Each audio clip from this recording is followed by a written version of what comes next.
आज हम लोग बात करेंगे अल्टरनेटर एट लोड के ऊपर, यानी कि अगर जब हमारा अल्टरनेटर लोडिंग कंडीशन में होगा, ठीक है। तो अगर आपको याद होगा अब तक जो भी हमने सीखा है उसमें हमने बात करी थी, पुराने लेक्चर की अगर बात करता हूं मैं, तो हमने वहां पे बताया था आपको कि अल्टरनेटर एट नो लोड कैसा लगेगा और लोड का क्या मतलब होता है, अल्टरनेटर एट नो लोड पे वोल्टेज हमें मैक्सिमम मिलता है। ये सारी चीजें हमने पुराने लेक्चर में डिस्कस करी थी, प्लस हमने वहां पे ओसीसी कैरेक्टरिस्टिक कर्व भी ड्रॉ करा था साथ ही साथ, ठीक है। तो open circuit characteristic curve simply ज्यादातर मशीन का लगभग लगभग सेम होता है, बीएच कर्व से बहुत ज्यादा इंस्पायर होता है, ठीक है। तो ये सारी चीजें हमने डिस्कस कर चुके थे, ठीक। अब हम लोग इस लेक्चर के अंदर पर्टिकुलरली बात करेंगे, अगर अल्टरनेटर के ऊपर तुम लोड डाल देते हो तब क्या होगा। तो अगर सबसे पहले बात करी जाए कि लोड का क्या मतलब होता है, वैसे मैंने बहुत बार लेक्चर में आपको बताया है कि अगर इलेक्ट्रिकल इंजीनियरिंग पर्सपेक्टिव से सोचें, इलेक्ट्रिकल इंजीनियर के अगर नजर से देखोगे, तो लोड का मतलब होता है करंट, ठीक है। यानी कि जब किसी सर्किट के अंदर एक करंट फ्लो करने लगता है तो हम कहेंगे लोड अप्लाई हो चुका है, ठीक है। यानी कि अगर हम बात करते हैं जनरेटर साइड से, स्पेशली जनरेटर साइड, ठीक है, एक चीज और नोट कर लेना, specially generator side, generator side की अगर बात करते हैं, तो जनरेटर साइड पे लोड का मतलब होता है करंट, ठीक है। यानी कि अगर जनरेटर से पूछोगे कि लोड क्या है, तो वो कहेगा मेरे लिए लोड है करंट, ठीक है। वहीं पे अगर मोटर साइड से पूछोगे, मोटर साइड कि भाई उसके लिए लोड क्या है, तो जनरेटर के लिए लोड है करंट और मोटर के लिए लोड है मैकेनिकल लोड, यानी कि वेट, ठीक है। जैसे जो को हम लोग केजी में रिप्रेजेंट करते हैं, या कह सकता हूं मैं टॉर्क कह सकते हो इसे, ठीक है। तो बेसिकली अगर मोटर से पूछोगे तो मोटर के लिए लोड जो है वो टॉर्क है, वेट है। टॉर्क कौन सा टॉर्क, लोड टॉर्क, टीएल, ठीक है। लेकिन अगर जनरेटर से पूछोगे तो उसके लिए करंट, उसके लिए लोड क्या है, करंट है, ठीक है। एक्चुअल बात समझ में आ गई होगी, ठीक। तो पूरी पिक्चर और कनेक्ट करें तो होता क्या है कि जनरेटर है आपका, वो आपकी मोटर को सप्लाई करता है और मोटर जो होती है वो लोड को उठाती है, ठीक है। तो बेसिकली जब हम मोटर से हम लोग काम करवाते हैं, कुछ मोटर की शाफ्ट है फॉर एग्जांपल दिस वन, और यहाँ पे एक वेट है, ठीक है, ये वेट हो गया। तो मोटर की शाफ्ट से जब इस वेट को ऊपर लिफ्ट करवाओगे तो मोटर क्या करेगी, मोटर पे जब लोड अप्लाई होगा इस वेट के रूप में, तो ये एक्स्ट्रा करंट डिमांड करेगी, और ये करंट जो है आई करंट, ये करंट क्या करेगा, इस जनरेटर के लिए लोड का काम करेगा, ठीक है। तो बात समझ में आ गई होगी। तो मोटर के लिए लोड क्या होता है, कोई भी ऐसी चीज जो मैकेनिकल जिसमें वर्क करना पड़े, टॉर्क की जरूरत पड़ती है, वो लोड होता है। और जब मोटर को टॉर्क की जरूरत होती है तो टॉर्क बनाने के लिए करंट चाहिए होता है, और वो करंट जब वो जनरेटर से मांगती है तो जनरेटर के लिए वो चीज लोड बन जाती है, ठीक है। तो ये सारी चीजें आपके हिसाब से कनेक्ट हो गई होंगी, आई होप।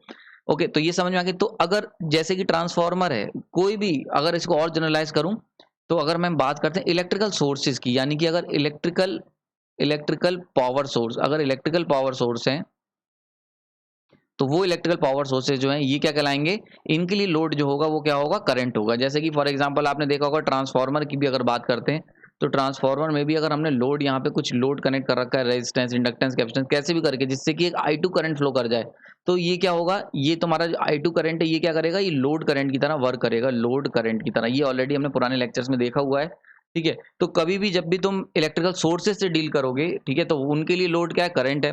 अगर तुम मोटर से डील करोगे, यानी कि डिमांड साइड चले जाओगे, या कह सकते हैं कंज्यूमर साइड जाओगे, तो उनके लिए लोड क्या है, उनके लिए लोड है आपका अप्लायंसेस की टॉर्क, यानी कि जिसमें भी मोटर हो गई, जो टॉर्क आपको बनाना पड़ता है, ठीक है। बात समझ में आ गई। तो ये चीज तो पहले ये मतलब समझ लो कि अल्टरनेटर एट लोड और अल्टरनेटर एट नो लोड का क्या मतलब होता है, ठीक है। पुराने लेक्चर से हमने नो लोड देखा था। नो लोड का मतलब क्या हुआ कि आपके पास सिंपल सा अल्टरनेटर है, ये उसका रोटर है, और अल्टरनेटर पे आपने कोई भी लोड नहीं लगाया हुआ, इस तरीके से टर्मिनल को ओपन रख दिया है। फॉर एग्जांपल जैसे तो हमने घर के सॉकेट की बात करूं, तो घर के सॉकेट कुछ इस तरीके से होते हैं, तो इनके अंदर किसी भी तरीके का तार कनेक्शन नहीं किया गया है, ठीक है। यहाँ पे ये जो दो खास बात है, ये जो दो हैं, एक लाइव होता है, एक न्यूट्रल होता है, तो इन दोनों लाइव और न्यूट्रल के बीच में किसी भी तरीके का कनेक्शन नहीं है। तो ये कैसे वर्क करेगा, ये ओपन सर्किट की तरह वर्क करेगा। क्यों, क्योंकि इसके अंदर I इक्वल टू 0 है, किसी भी तरीके का करंट तुम्हारा फ्लो नहीं कर रहा है, ठीक है। तो ये बात समझ में आ गई। बिल्कुल इसी तरीके से अगर अल्टरनेटर की बात करें, तो अल्टरनेटर क्योंकि 3 फेज होता है, तो अल्टरनेटर में भी अगर उसके टर्मिनल जो है इस तरीके से आर वाई बी, और इनके बीच में किसी भी तरीके का लोड नहीं है, तो ये कहलाएगा अल्टरनेटर एट नो लोड, ठीक है। बात समझ में आ गई होगी। ये सारी चीजें आपको एकदम क्लियर हो गई होंगी। डीसी मशीन में भी हमने ये देखा था जब हमने वहां पे बात करी थी open circuit characteristic generator at no load, बिल्कुल वैसे ही 3 फेज अल्टरनेटर में भी होता है, ठीक है। आई होप चीज क्लियर हो गई। आगे चलते हैं। नाउ अगर बात कर लेते हैं यहाँ पे, अभी तक ये समझ में आ गया कि नो लोड और लोड का क्या मतलब होता है, ठीक है। तो अब जरा देखते हैं कि अगर नो लोड और लोड में अंतर कैसे पता करेंगे, कि कैसा दिखता है, ठीक है। तो अगर हम बात करते हैं इंटीरियर स्ट्रक्चर की, यानी कि हैशटैग आर्मेचर वाइंडिंग की, ठीक है। अगर आर्मेचर वाइंडिंग को ध्यान से देखोगे, ठीक है, तो आर्मेचर वाइंडिंग मैंने बताया था पिछले लेक्चर में आपको कि जो अल्टरनेटर होता है उसके ऊपर स्टार कनेक्शन होता है, ठीक है। तो मान लेते हैं कुछ वाइंडिंग यहाँ पे ये आर फेज हो गया, then this one is Y B, ठीक है, ये हो गया। और ये आपस में जो होते हैं स्टार कनेक्टेड होते हैं इस तरीके से। क्लियर हो गया यहाँ पे।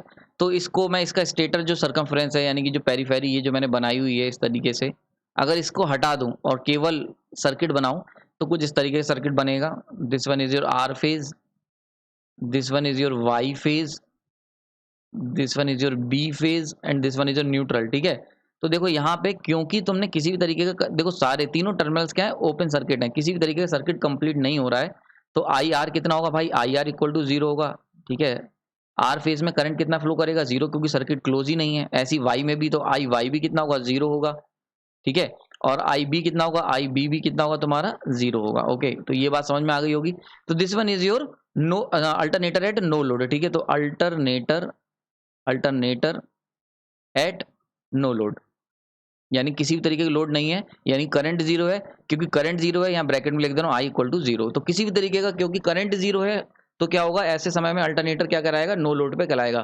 तो ये पर्टिकुलर टाइप समझ में आ गया होगा। ये हमने पुराने लेक्चर के अंदर डिस्कस करा था, वहां का पार्ट था। नाउ अगर इस पर्टिकुलर लेक्चर की बात करें, यानी कि अल्टरनेटर एट लोड, तो वो कैसा दिखेगा उसको भी बना लेते हैं हम लोग। तो देखो अब की हमने क्या करा है, सेम ये वाली इसी वाइंडिंग का इस्तेमाल करूंगा मैं। तो ये तुम्हारा आर फेज था, ठीक है, this one is your Y and this one is your B phase, ठीक है।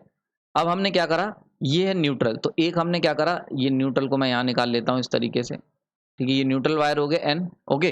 तो एक यहाँ से लेके यहाँ के बीच में एक मैंने लोड लगा दिया, कोई भी लोड हो सकता है, रेजिस्टिव, इंडक्टिव, कैपेसिटिव, कोई भी लोड लगा दिया। इसी तरीके से हमने क्या करा, यहाँ से लेके एक लोड लगा दिया, ये न्यूट्रल से कनेक्ट कर दिया, एक लोड ये लगा दिया, और ऐसे ही हमने क्या करा, एक लोड यहाँ पे बी के साथ कनेक्ट कर दिया। ओके, नाउ अब देखो हमने क्या करा है, क्योंकि अब सर्किट कंप्लीट हो गया, ठीक है, न्यूट्रल से सर्किट कंप्लीट हो गया, तो ऐसे केस में क्या होगा, एक करंट फ्लो कर जाएगी आपकी, और करंट बना लेते हैं। तो इस तरीके से देखो यहाँ से करंट मान लेते हैं ये फ्लो करेगी, ये हो गया सर्किट में, इसमें से ये करंट इस तरीके से फ्लो कर जाएगी सर्किट के अंदर, ये देखो पाथ कंप्लीट हो गया। और दो में से करंट बाहर जा रही है, तो एक में अंदर आ रही होगी, तो हम ये मान सकते हैं इसके एंट्री कर रही होगी, ठीक है। तो देखो दो से बाहर जा रही, क्योंकि केसीएल लगेगा, केसीएल, ठीक। तो अगर भाई इस तरीके कनेक्शन है और दो से करंट बाहर जा रही, तो एक से अंदर भी आ रही होगी, तो ये करंट हम लोग इनवर्ट ले लेते हैं। और वैसे भी ये 240 डिग्री का फेज डिफरेंस पे होता है। तो भाई अगर आपका बात करी जाए साइकिल की, एसी साइकिल को अगर ध्यान से देखो, ठीक है, तो एसी साइकिल में ये होता है 180, तो यानी कि 180 डिग्री के बीच में जितना भी फेज डिफरेंस होगा वो दोनों के दोनों पॉजिटिव साइकिल के अंदर मेंटेन होंगे। तो देखो अगर हम आर यहाँ से ले लें और वाई हम ले लेते हैं 120 डिग्री पे, 120 के डिफरेंस पे, तो आर और वाई दोनों क्या होंगे, पॉजिटिव साइकिल का पार्ट होंगे। तो यानी कि पॉजिटिव का मतलब अगर हम मान लें कि करंट बाहर जा रही है तो दोनों पॉजिटिव होंगे। लेकिन बी क्या 240 पे आता है, बी यहाँ पे तुम्हारा आएगा, इसके बीच में कितना डिफरेंस है 120 का, और आर से कितना डिफरेंस है 240 का। तो 240 का मतलब क्या होगा, तुम नेगेटिव साइकिल में डील करोगे, तो इसलिए बी क्या होगा, आर और वाई के जस्ट अपोजिट होगा, यानी कि जिस भी पोलरिटी के आर वाई होंगे उसके अपोजिट पोलरिटी का बी होगा, अगर हमारा जीरो से स्टार्ट कर रहा हूँ साइकिल को, ठीक है। ये चेंज भी हो सकता है, ऐसा कोई दिक्कत नहीं है। अगर दोनों तुम आने वाले समय में जब हम लोग साइकिल के आगे बढ़ेंगे, फॉर एग्जाम्पल यहाँ पे साइकिल हमने जीरो से स्टार्ट करी थी, हो सकता है साइकिल हम 90 से स्टार्ट करते, 180 से स्टार्ट करते, तो सिनारियो चेंज हो जाता है, ठीक है।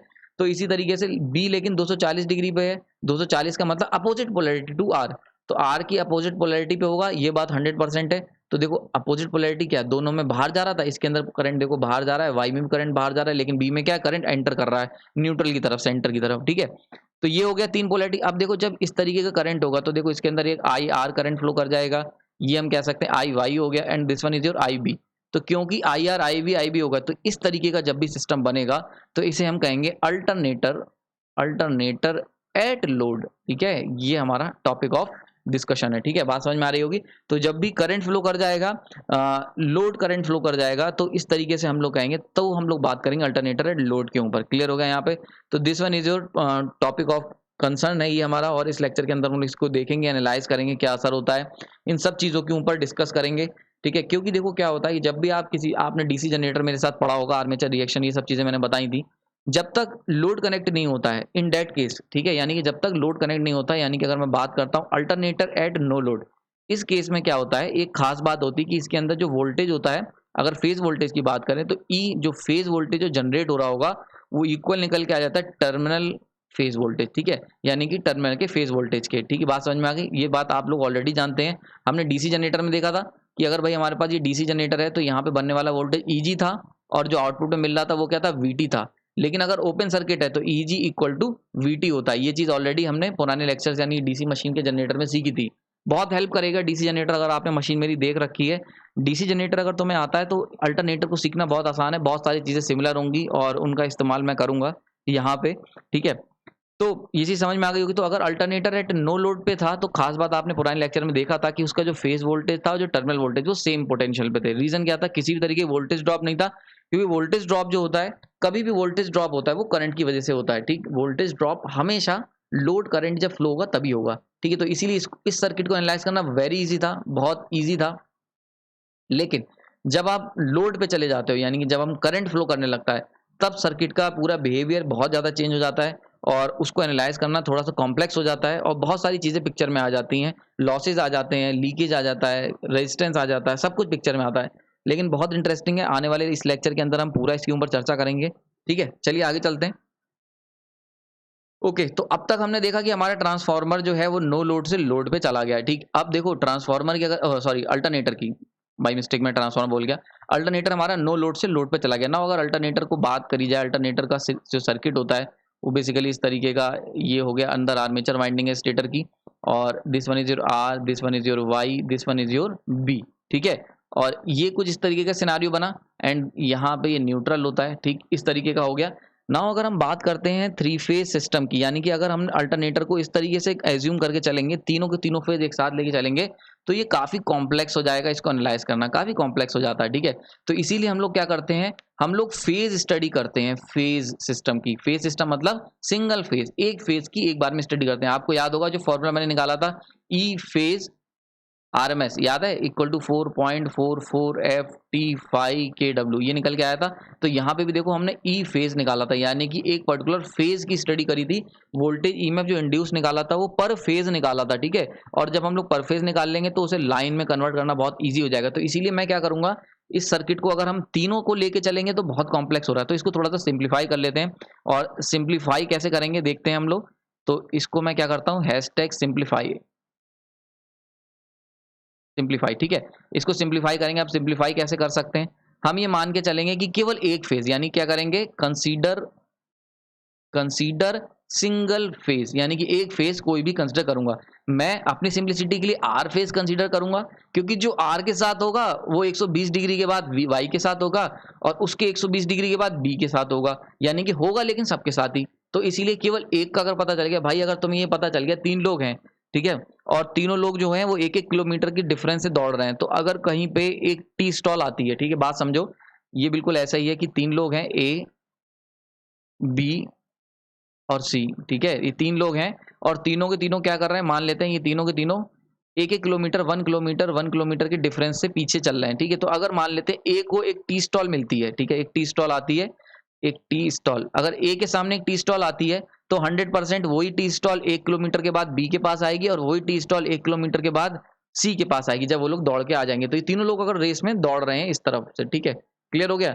तो अगर हमें एनालाइज करना है टी स्टॉल पे भाई क्या इफेक्ट होगा, तो टी स्टॉल का इफेक्ट ए पे जो होगा वही 1 किलोमीटर के बाद बी पे होगा और वही 1 किलोमीटर के बाद सी पे होगा। बिल्कुल उसी तरीके से जो भी इफेक्ट होगा, तो अगर हम लोग केवल ए का इफेक्ट एनालाइज कर लें तो उतना हमारा काम चल जाएगा। तो वैसे ही हम लोग क्या करेंगे, इसी तरीके से हम लोग सिंप्लीफाई करके मैं आपको समझाऊंगा फेज इफेक्ट, ठीक है। और पूरा हम लोग अल्टरनेटर लोड एनालाइज करेंगे एक फेज की नजर से, यानी कि, और वो फेज मैं चुन रहा हूँ आर फेज, ठीक है। तो अगर केवल आर फेज और न्यूट्रल लिया जाए तो कैसा सर्किट हो जाएगा, तो भाई ये अल्टरनेटर है तुम्हारा, this one is your R phase, ठीक है, and this one is your neutral point, ठीक है। और मैं कह सकता हूँ, और आपकी सिंप्लिसिटी के लिए इस आर को मैं कह देता हूँ लाइव वायर, ठीक है, एल से रिप्रेजेंट करूंगा।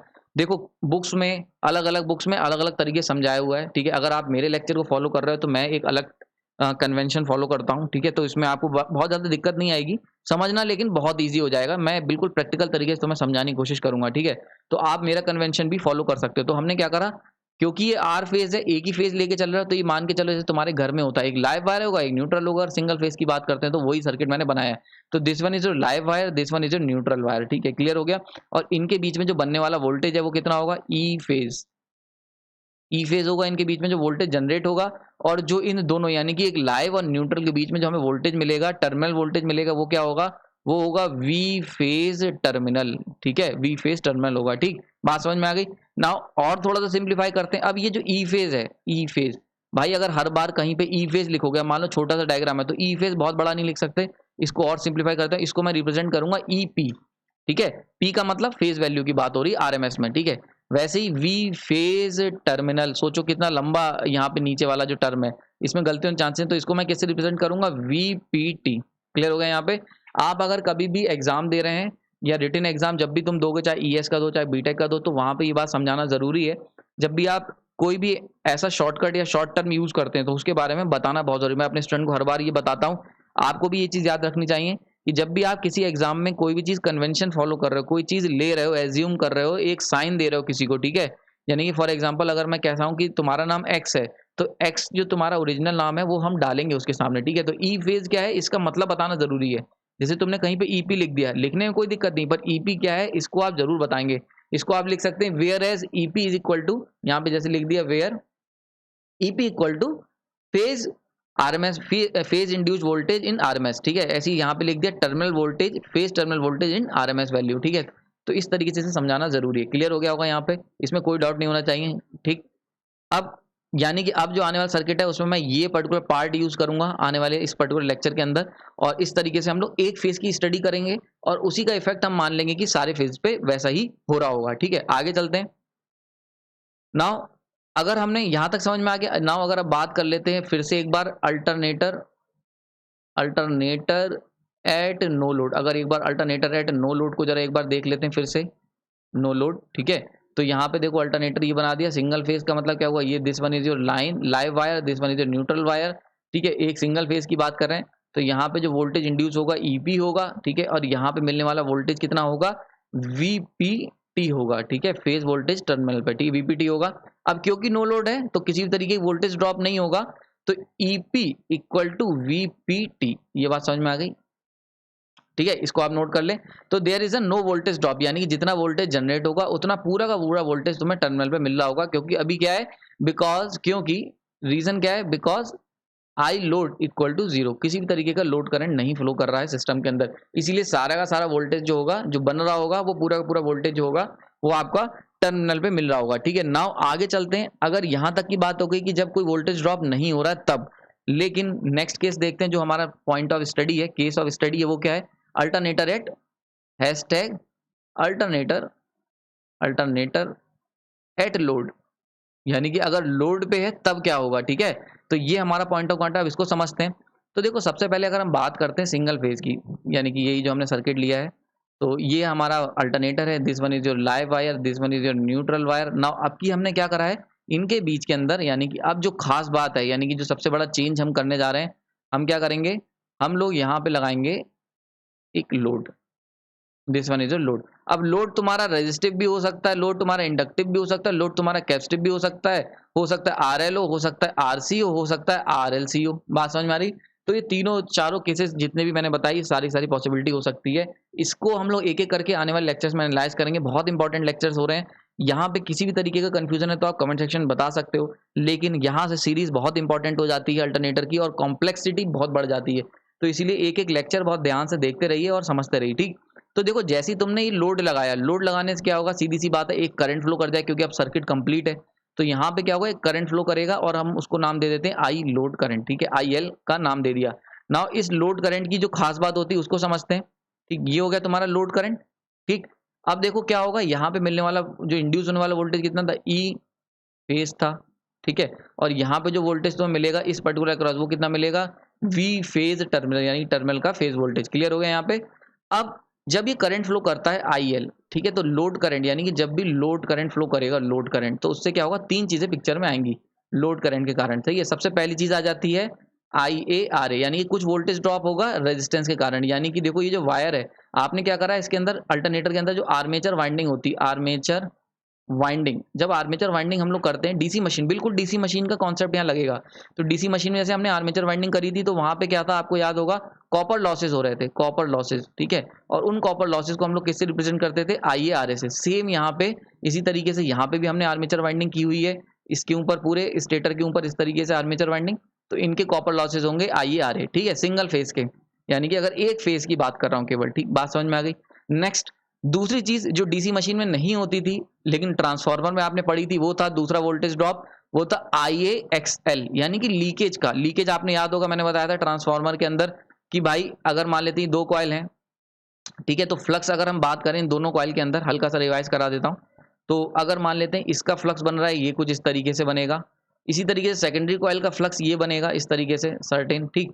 तो देखो ये ऐसा फ्लक्स जो कॉइल 1 और कॉइल 2 दोनों को लिंक करेगा, यानी कि दोनों को लिंक करने वाला जो फ्लक्स होता है इसे हम लोग कहते हैं यूजफुल फ्लक्स। यूजफुल फ्लक्स, यही फ्लक्स जो होता है वो ईएमएफ इंड्यूस कराता है सेकेंडरी साइड में। लेकिन ऐसा फ्लक्स जो केवल सिंगल कॉइल को लिंक करता है, जैसे कि ये वाला हो गया या फिर ये वाला हो गया, जो क्या हो रहा है देखो, ये केवल एक ही कॉइल को लिंक कर रहा है प्राइमरी को, लेकिन सेकेंडरी कॉइल को लिंक नहीं कर रहा है। ऐसा जो फ्लक्स होता है this is what we call leakage flux. Leakage flux, बात समझ में आ गई। तो ये तुम्हारा फ्लक्स जो होगा वो क्या होगा, लीकेज फ्लक्स हो जाएगा। तो इसी तरीके से क्या होगा, ये ट्रांसफार्मर था। अगर अल्टरनेटर की बात करें तो अल्टरनेटर में भी देखो दो चीजें हैं। अल्टरनेटर में एक तुम्हारा रोटर है जिसके ऊपर क्या हो रही है, रोटर का फ्लक्स है ये कुछ इस तरीके से। ऐसी क्या है यहाँ पे, ये तुम्हारा स्टेटर है, स्टेटर के ऊपर क्या है, आर्मेचर वाइंडिंग तुमने की हुई है, तो आर्मेचर वाइंडिंग का भी फ्लक्स है इस तरीके से पर्टिकुलर, ठीक है। तो ऐसा फ्लक्स जो आर्मेचर वाइंडिंग को लिंक कर रहा है लेकिन फील्ड वाइंडिंग को लिंक नहीं कर रहा है, या फील्ड वाइंडिंग को लिंक कर रहा है आर्मेचर, इस तरीके से, यानी कि ऐसा फ्लक्स जो लीकेज हो जा रहा है, यानी कि जो केवल एक ही वाइंडिंग को लिंक कर रहा है दूसरी वाइंडिंग को लिंक नहीं कर रहा है, इस तरीके के फ्लक्स को हम लीकेज कहेंगे, ठीक है। डीसी मशीन में लीकेज का कोई कॉन्सेप्ट नहीं होता था, क्योंकि वहां पे हम लोग रिएक्टेंस को क्या करते थे, निग्लेक्ट करते थे, जीरो ले लेते थे रिएक्टेंस को, क्योंकि वहां पे हम लोग डीसी के साथ डील करते थे। आपको पता होगा डीसी के अंदर जो इंडक्टर होता है, अगर हम इंडक्टर की बात करें डीसी केस में, तो हम ये मान के चलते हैं ये क्या होता है, शॉर्ट सर्किट हो जाता है। शॉर्ट सर्किट आपको याद होगा, इसके लिए तुमने नेटवर्क में स्टडी करी होगी, ट्रांजिएंट सर्किट की स्टडी की होगी। तो डीसी जब भी हम लोग लेते हैं तो डीसी केस में जो इंडक्टर होता है वो शॉर्ट सर्किट हो जाता है और कैपेसिटर ओपन सर्किट हो जाता है, ठीक है।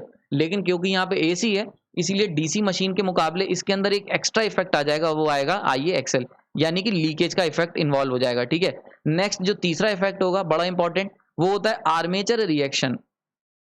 आर्मेचर रिएक्शन, ये इफेक्ट आपने डीसी मशीन में भी पढ़ा था और एसी में भी पढ़ोगे। थोड़ा सा डिफरेंस होता है, उसको मैं अभी आने वाले लेक्चर्स में कवर करूंगा, ठीक है। एक सेपरेट लेक्चर बनाऊंगा कि डीसी मशीन और अल्टरनेटर के बीच में कैसे डिफरेंसेस हैं, इसके ऊपर बहुत इंपॉर्टेंट लेक्चर होगा। उसमें हम लोग सारी चीजें कवर करेंगे कि ओसीसी कर्व डीसी मशीन का क्या था और अल्टरनेटर के ओसीसी कर्व में क्या डिफरेंस है। इसी तरीके से अल्टरनेटर के आर्मेचर रिएक्शन और डीसी मशीन के आर्मेचर रिएक्शन में क्या डिफरेंस होगा, बहुत इंटरेस्टिंग लेक्चर होगा, काफी कुछ सीखने को मिलेगा। तो उसको आने वाले लेक्चर्स में हम डिस्कस करेंगे, अभी हम लोग टॉपिक यहीं रखते हैं, ठीक है। तो ये हो गया आर्मेचर रिएक्शन, ठीक। आर्मेचर रिएक्शन के बारे में आपको बेसिक पता है, यानी कि क्या है, effect of armature flux phi a over field flux, ठीक है, फील्ड फ्लक्स। क्लियर हो गया यहाँ पे, ये क्या होता है इसको समझते हैं थोड़ा सा, बाकी इसको आगे नेक्स्ट लेक्चर आर्मेचर रिएक्शन का ही है, इसके बाद उसमें डिटेल में कवर करूंगा। तो देखो होता क्या है कि भाई सीधी सी बात है, एक फ्लक्स होगा यहां से निकल रहा है रोटर के अंदर से, जिसको हम कहेंगे फाई फील्ड, ठीक है। और यहाँ पे लेकिन इसके आसपास हमने क्या करा, आर्मेचर वाइंडिंग करी हुई है। तो इस आर्मेचर वाइंडिंग के अंदर जब करंट फ्लो कर जाएगा, देखो जब तक ओपन सर्किट था तो कोई करंट फ्लो नहीं कर रहा था, और जब तक करंट फ्लो नहीं, यानी ओपन सर्किट में I इक्वल टू जीरो और I जीरो, तो phi a equal to zero, I equal to zero, phi a equal to zero, कोई दिक्कत नहीं थी। लेकिन जब लोडेड सर्किट हो जाता है, लोडेड, तो उसके अंदर IA होगा और IA होगा तो फाई ए होगा, ठीक। तो फाई ए आ गया, तो यानी कि एक फ्लक्स था फाई एफ और एक फ्लक्स आ गया अब तुम्हारा फाई ए। अब ये फाई ए और फाई एफ, यानी कि effect of armature flux over field flux is what we called armature reaction. तो ये फाई ए कैसे इंटरेक्ट करता है फील्ड फ्लक्स के साथ, यानी कि फील्ड फ्लक्स को कैसे डिस्टर्ब करता है, अल्टर करता है, चेंज करता है, अफेक्ट करता है, कुछ भी नाम दे सकते हो। तो ये जो आर्मेचर फ्लक्स फील्ड फ्लक्स को कैसे इंटरेक्ट करता है, इस कॉन्सेप्ट को हम लोग कहते हैं armature reaction. This one is what we called armature reaction, ठीक है। बहुत इंपॉर्टेंट टॉपिक है अल्टरनेटर का आर्मेचर रिएक्शन, और वन ऑफ द मोस्ट सबसे ज्यादा पूछने जाने वाला टॉपिक ये है, ठीक है। तो मोस्ट इंपॉर्टेंट है और सबसे ज्यादा क्वेश्चंस इस पे आए हैं, ठीक है, बात समझ में आ रही है। तो इसलिए कॉम्पिटिटिव पॉइंट ऑफ व्यू से भी बहुत इंपॉर्टेंट है। अगर आप गेट की बात करो या फिर यूपीसीएल की बात करो, बार के एग्जाम की बात करो, इसरो की बात करो, सब में आर्मेचर रिएक्शन पे क्वेश्चन आने के चांसेस मैक्सिमम रहते हैं, क्योंकि काफी लॉजिकल है। और इसको हम लोग आने वाले लेक्चर में, एक सेपरेट लेक्चर होगा, बहुत इंपॉर्टेंट लेक्चर होगा, उसको जरूर देखिएगा, नेक्स्ट लेक्चर इसके बाद उसमें हम लोग इसको डील करेंगे, ठीक। खैर, तो this one is armature reaction, यानी कि एक बार जब आर्मेचर करंट आ गया आइए स्टेटर के अंदर लोड लगने से, तो उसके कारण आर्मेचर फ्लक्स आएगा, और वो आर्मेचर फ्लक्स जिस तरीके से फील्ड फ्लक्स को अफेक्ट करेगा वो उसका इफेक्ट हो जाए। क्लियर हो गया नाउ। अच्छा, अब बात कर लेते हैं नोटिफिकेशन की, यानी कि कैसे हम इनको रिप्रेजेंट करेंगे। तो देखो सबसे पहले हमने क्या सीखा, अभी पीछे देखा कि लोड करंट IL था, इसको मैं नेक्स्ट स्लाइड से बताता हूँ, ठीक है, कि हमारे पास क्या था, लोड करंट था IL, ये कह सकते हैं इसे लोड करंट, ठीक है। जैसे ही लोड करंट लगाया तो लोड करंट से एक आ गया तुम्हारा आई ए आर ए यानी कि रेजिस्टेंस, ठीक है, आई आर ए आ गया, ठीक है, बात समझ में आ गई यहाँ पे।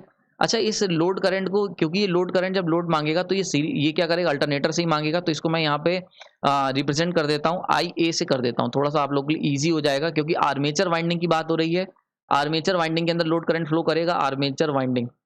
तो इससे आप क्या होगा, थोड़ा ईजिली इंटरेक्ट कर पाओगे डीसी मशीन में। जैसे डीसी मशीन में भी याद होगा मैंने आईए यूज करा है हर जगह, आर्मेचर वाइंडिंग के अंदर फ्लो होने वाला करंट।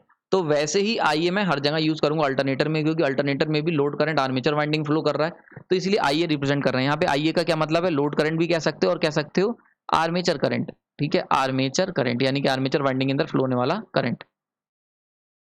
क्लियर? तो मैं इसे आईए से रिप्रेजेंट करूंगा आईएल की जगह, ठीक। तो आईए से रिप्रेजेंट करेंगे तो दिस वन इज आईए आर ए, ये क्या होगा, वोल्टेज ड्रॉप ड्यू टू, ये हो जाएगा तुम्हारा वोल्टेज ड्रॉप ड्यू टू, ठीक है, कॉपर रेजिस्टेंस, वाइंडिंग रेजिस्टेंस कह लो, कॉपर रेजिस्टेंस कह लो, इसे कुछ भी कह सकते हैं, ठीक है। दूसरा हमने बताया, अब देखो एक मैंने बताया लीकेज का कॉन्सेप्ट होगा, लीकेज होगा कुछ ना कुछ, और एक हमने बताया आर्मेचर रिएक्शन, आर्मेचर रिएक्शन का कॉन्सेप्ट होगा।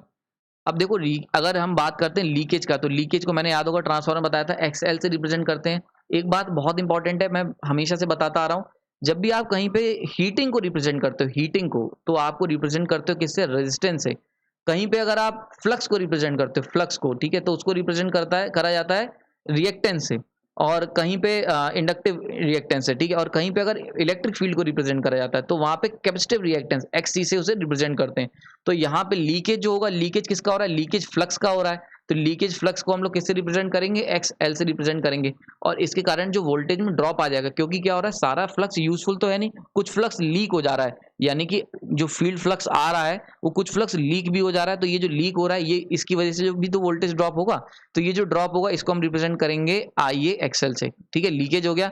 And the third one is the armature reaction. अब आर्मेचर रिएक्शन भी क्या है, इफेक्ट ऑफ आर्मेचर फ्लक्स, यानी कि फाई ए का इफेक्ट किस पे, फाई एफ पे, ठीक है। तो इसका क्या इफेक्ट है, अब देखो ये भी फ्लक्स है, ये भी फ्लक्स है, और फ्लक्स को हम किससे रिप्रेजेंट करते हैं, एक्स से, तो इसको मैं रिप्रेजेंट करूंगा एक्स ए यानी कि आर्मेचर के रिएक्टेंस से, ठीक है, बात समझ में आ गई।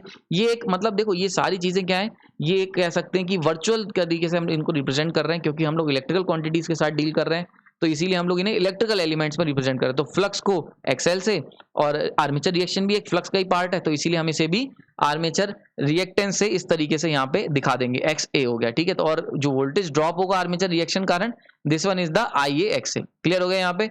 तो ये दोनों के दोनों क्या है, क्योंकि एक इमेजिनरी कॉन्सेप्ट है तो जे लगा देते हैं हम लोग, याद होगा आपको, क्योंकि ये क्या रिएक्टिव पावर को रिप्रेजेंट करते हैं, रियल पावर को रिप्रेजेंट नहीं करते हैं, इसीलिए यहाँ पे हम इमेजिनरी टर्म लगाते हैं जे, ठीक है। ये आप लोगों ने मेरे ट्रांसफार्मर के लेक्चर्स देखे होंगे, वहां पे मैंने जे का इस्तेमाल करा है, तो जे आई कुछ भी लगा सकते हो, this one is the imaginary term, क्योंकि ये रिएक्टिव पावर को रिप्रेजेंट करते हैं। एक्टिव रिएक्टिव पावर क्या होती है, इसके ऊपर मैं सेपरेट लेक्चर बहुत जल्द बनाऊंगा, काफी डिमांड है, बहुत सारे मेरे पास डाउट्स आ रहे हैं, तो जल्दी उसके ऊपर भी एक अच्छा लेक्चर आपको देखने को मिलेगा। लेकिन अभी आर्मेचर रिएक्शन को समझते हैं, ठीक। तो ये हो गया आई आर ए, आई ओ भी समझ में आ गई होगी, ठीक। तो अल्टरनेटर ने जैसे ही सोचो, एक अल्टरनेटर जब तक उस पर कोई लोड नहीं लगा हुआ था तो बिल्कुल मजे से चल रहा था, ठीक है। इसको समझते हैं, ये जो कहानी बता रहा हूँ, यानी कि अगर एक अल्टरनेटर था उस पर कोई लोड नहीं लगा था, केवल सिंपल इस तरीके से ओपन था, फर्स्ट क्लास वोल्टेज बना रहा था ईपी, और आउटपुट में तुम्हें वीपीटी मिल रहा था, कोई दिक्कत नहीं थी, दोनों बराबर थे। जैसे ही तुमने क्या करा, जैसे ही आपने क्या करा, यहाँ पे एक लोड लगा दिया, बस सब कहानी बिगड़ गई। अब क्या होगा, वोल्टेज बन तो ईपी रहा है और मिल रहा है वीपीटी, लेकिन इनके बीच में बहुत ज्यादा डिफरेंस हो जाएगा, ठीक है। तो यहाँ पे क्या डिफरेंस आ जाएगा, सबसे पहले आर्मेचर करंट, तो एक तो यहाँ पे एक वोल्टेज ड्रॉप हो जाएगा, कौन सा, आई ए आर ए का वोल्टेज ड्रॉप, ठीक।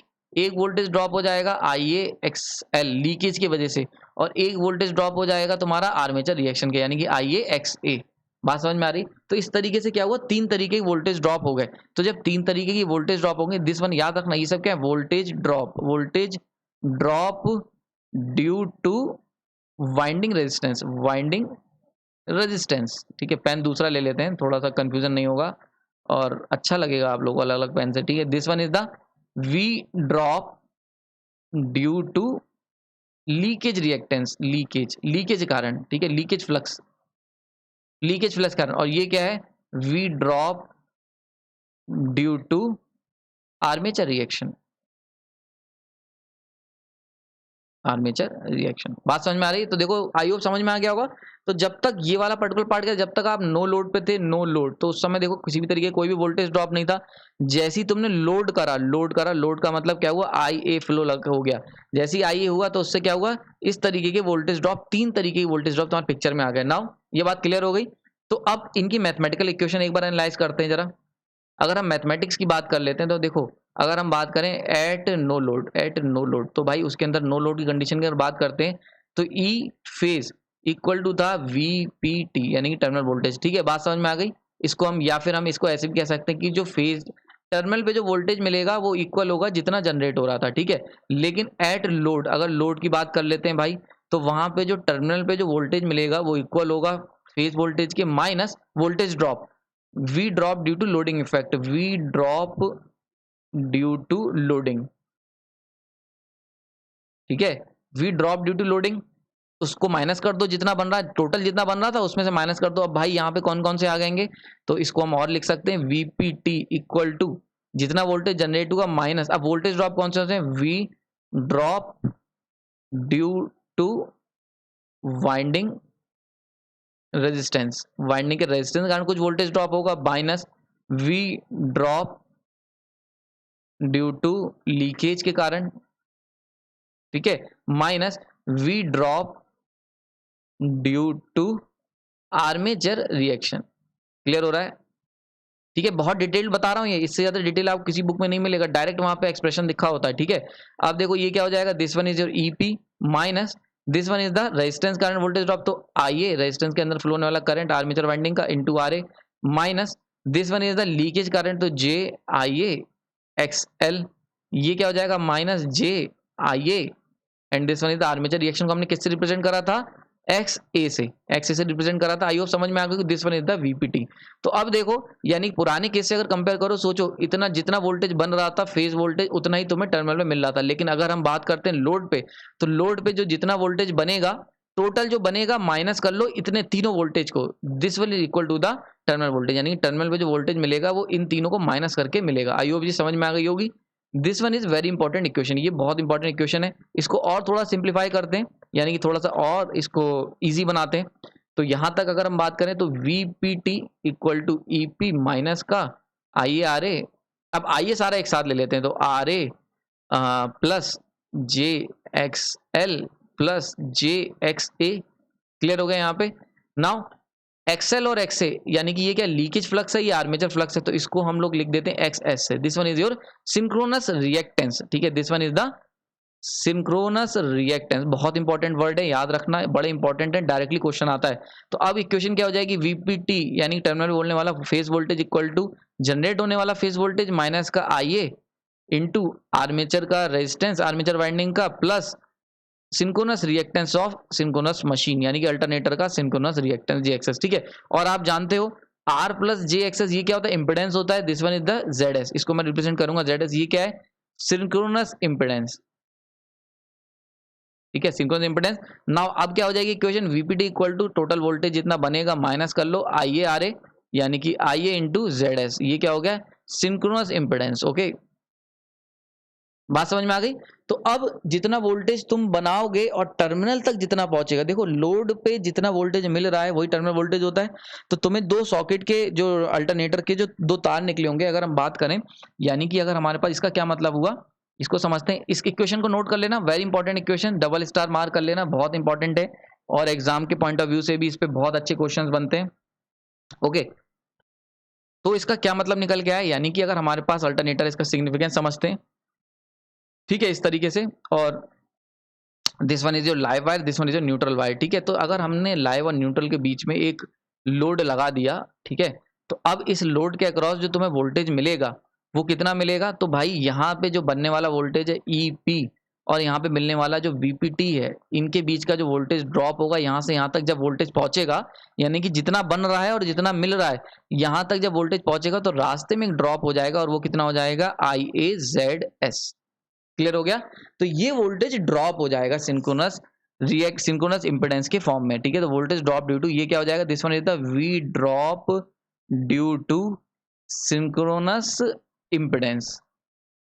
ठीक है, और सिंक्रोनस इंपेडेंस में कौन कौन है, एक तुम्हारा रेजिस्टेंस है RA वाइंडिंग का रेजिस्टेंस, एक तुम्हारा X लीकेज है और एक तुम्हारा X आर्मेचर रिएक्शन का रिएक्टेंस है। ठीक है, तो ये सारी चीजें हैं। आई होप जी समझ में आ गई होगी, इसमें किसी भी तरीके का डाउट नहीं होना चाहिए। ठीक है, तो अब यहाँ से हम एक चीज और देख सकते हैं, यानी कि जो अभी तक हमने फॉर्मूला निकाला है उसको मैं एक तरीके से और लिख सकता हूँ यहाँ पे कि वेट, तो this one is the VPT हमने निकाला, VPT equal to EP minus का IA ZS, और मैं इसको एक चीज और कह सकता हूँ EP minus VPT equal to IA ZS। एक इक्वेशन ये भी बहुत अच्छी है।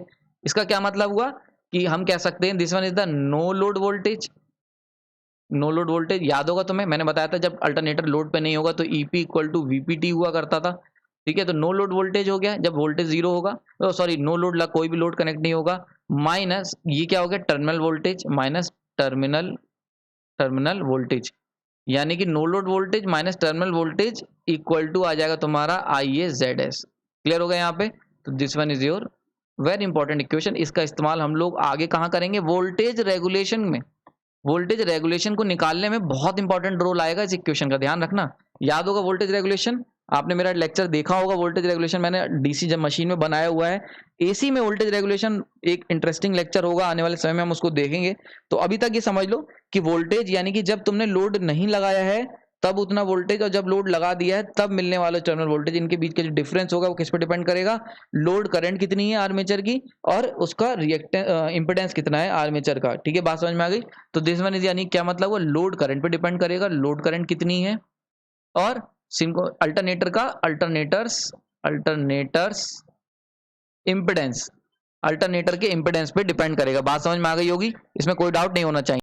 ठीक है, तो यानी कि अगर हम लोग इस पूरे लेक्चर को मैं कंक्लूड कर देता हूं, यानी कि अगर ये जो लास्ट इक्वेशन मैंने निकाली है इसका क्या मतलब हुआ कि अगर आप एक मार्केट से नया अल्टरनेटर खरीद के लाए हो, ठीक है, और अपने या कह सकते हैं अपने घर का लोड उठा रहे हो, ठीक है, अगर जनरेटर खरीद के लाए हो मार्केट से और उससे घर का लोड उठा रहे हो, तो जितना वोल्टेज जनरेटर बना रहा है और जितना तुम्हें मिल रहा है घर के लोड के लिए, इनका जो डिफरेंस होगा, यानी कितना वोल्टेज गिर गया। फॉर एग्जाम्पल तुमने 200 वोल्ट बनाए, लेकिन तुमने देखा कि जब तुमने बल्ब जला रहे हो तो बल्ब के अक्रॉस वोल्टेज, जैसे एग्जाम्पल समझो, इसको समझते हैं। यानी कि अगर आपने जनरेटर खरीद के लाए हो मार्केट से, बिल्कुल नया जनरेटर खरीद के लाए हो AC जनरेटर, और इसके अंदर बनने वाला वोल्टेज आप बना रहे हो 220, लेकिन तुम्हें घर पे कितना मिल रहा है? घर पे मिल रहा है तुम्हें 200। तो ये जो 20 वोल्टेज जो 20 वोल्टेज का जो ड्रॉप है, ये कहाँ कहाँ हो जाएगा? तो एक तो रेजिस्टेंस के ऊपर ड्रॉप हो जाएगा, कुछ लीकेज में ड्रॉप हो जाएगा, और कुछ कहाँ होगा? आर्मेचर रिएक्शन कारण वोल्टेज ड्रॉप हो जाएगा। ठीक है, तो इस तीनों कंबाइन करके हम कह सकते हैं सिंक्रोनस इंपेडेंस के रूप में वोल्टेज जनरेटर का जो इंपेडेंस है उसमें वोल्टेज ड्रॉप हो जाएगा। ठीक, तो बड़ी इंपॉर्टेंट चीज है, बहुत खास बात क्या है, ये जो ड्रॉप होगा ये किस पे डिपेंड करेगा? सिंक्रोनस इंपेडेंस पे तो डिपेंड करेगा ही करेगा, साथ में डिपेंड करेगा तुम्हारे लोड के ऊपर भी, यानी कि तुम कितना लोड खींच रहे हो। अगर हम लोग लोड बढ़ाते जाएंगे, यानी कि अगर जनरेटर के ऊपर लोड डालते जाओगे, तो मिलने वाला वोल्टेज क्या होगा? फॉर एग्जाम्पल अगर हम मान के चलें कि ये एक एम्पियर करंट अगर तुम ले रहे थे और ZS की जो वैल्यू है वो 20 ओम है, ठीक है, तो वोल्टेज कितना होगा? V इक्वल टू IR, यानी कि 20 वोल्ट का ड्रॉप हो जाएगा। ये कंडीशन हो गई। वहीं पे अगर तुमने क्या करा, ठीक, अगर आपने IA इक्वल टू 2 कर दिया, सोचो 2 एम्पेयर का अगर तुमने लोड डाल दिया जनरेटर के ऊपर, तो अब क्या हो जाएगा? अब तुम 220 बना रहे हो, लेकिन मिलेगा कितना? यहाँ पे वोल्टेज ड्रॉप कितना हो जाएगा? वोल्टेज ड्रॉप हो जाएगा तुम्हारा 2 इंटू 20 यानी कि 40 वोल्ट का। तो अब तुम्हें कितना मिलेगा? 180 वोल्ट का तुम्हें आउटपुट मिलेगा। बात समझ में आ रही है? तो जैसे जैसे लोड बढ़ाते जाओगे वैसे वैसे वोल्टेज ड्रॉप होना शुरू हो जाएगा। क्लियर, समझ में आ गई ये बात? ये चीज बहुत जगह होती है, इसी को हम लोग कहते हैं, इसको हम लोग आने वाले समय में सीखेंगे। वोल्टेज रेगुलेशन का एक कॉन्सेप्ट होता है कि कितना वोल्टेज ड्रॉप होगा। बहुत सारी चीजें हैं, इतना सिंपल इक्वेशन नहीं होती, वो काफी लंबी चौड़ी इक्वेशन है, उसको आने वाले लेक्चर में एनालाइज करेंगे।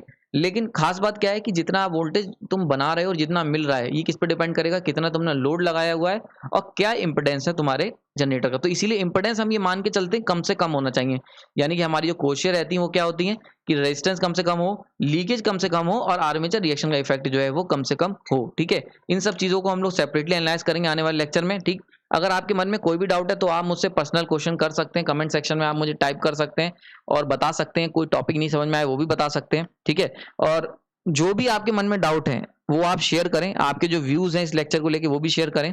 अगर वीडियो पसंद आए तो लाइक करें।